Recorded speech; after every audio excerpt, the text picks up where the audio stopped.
बाबूजी महाराज भाग चौथा वचन नंबर 12। आगरा 29 मार्च सन 1939।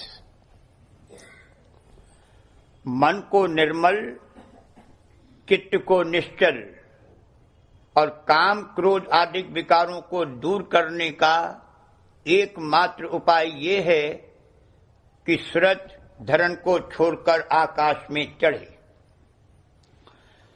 मन हुआ निर्मल, चित्त हुआ निश्चल, काम क्रोध गए इंद्रिय निष्फल। धरण छोड़ सुर्त चढ़ी आकाशा, देखे अचरज विमल तमाशा। मन को निर्मल करने, चित्त को निश्चल करने और काम क्रोध आदि विकार दूर करने के लिए और उनके असर व फल से बचने के लिए यहाँ इस देश के धर्म और नीति के अनुसार बर्ताव और व्यवहार किया जाता है। इससे जो सफाई हासिल की जाती है वह कुछ वक्त के लिए कायम रह सकती है, मगर इस देश के धर्म और नीति आदि से वो निर्मलता और निश्चलता मन और चित्त की नहीं प्राप्त हो सकती जो हमेशा कायम रहे। कुछ काल के बाद गायब हो जाती है। चाहे जिस कदर विद्या उपार्जन किए जाएं और बुद्धि बढ़ाई जाए, बीमारी के वक्त ये गायब होने लगती है और मृत्यु के समय तो बिल्कुल गायब हो ही जाती है। किसी ने कितना ही धन पैदा किया हो, 2-4 पुष्ट के बाद तो मामूली तौर पर खींचने ही लगता है, मगर ऐसी भी हालत और सूरत पैदा हो सकती है कि अभी करोड़ों रुपया मौजूद है और जरा देर में कुछ भी न रहे। कहने का मुद्दा ये है कि चाहे जिस कदर इस देश का सामान, संपत्ति, विद्या, बुद्धि आदि प्राप्त किए जावें, वे हमेशा कायम नहीं रह सकते और न वो हमेशा काम दे सकते हैं। मौत के वक्त तो सब छूट ही जाते हैं और कोई चीज काम नहीं आती। उसी तरह से इस देश के धर्म, कर्म, नियम, नीति, रीति, कर्म कांड आदि चाहे जो जतन और उपाय किए जावें, उनसे हमेशा कायम रहने वाली मन की निर्मलता और चित्त की निश्चलता नहीं प्राप्त हो सकती। कुछ काल के लिए ऐसा मालूम हो सकता है कि हमने मन इंद्रियों को काबू में कर लिया है, लेकिन जिस वक्त कोई जबरदस्त मन की कामना जागी तो कोई रोक टोक काम नहीं देगी और इससे वह काम करावेगी जो कि नहीं करना चाहिए।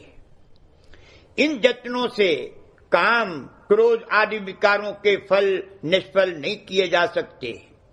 यह देश दंड का है, यहाँ दंड से शासन हो रहा है। क्योंकि दंड का भय है, इसलिए इंसान कोई बुरा काम करते हुए डरता है।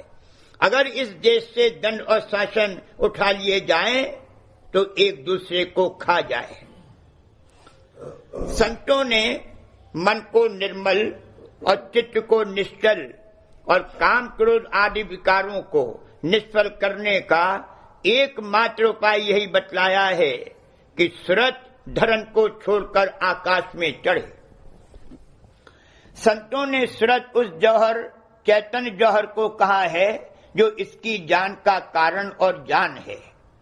तन मन और जो इसका जीव और जीवात्मा रूप है, उन सब के परे और सबके अंतर के अंतर्गत वो जौहर है। उसको आकाश में चढ़ाया जाए और चढ़ाते चढ़ाते उसके निकास स्थान यानी भंडार में पहुंचाया जाए, तब सब विकार और उत्पाद वगैरह से मुक्त होकर सच्चा उद्धार और स्वयं व स्वतंत्र परमानंद प्राप्त हो सकता है।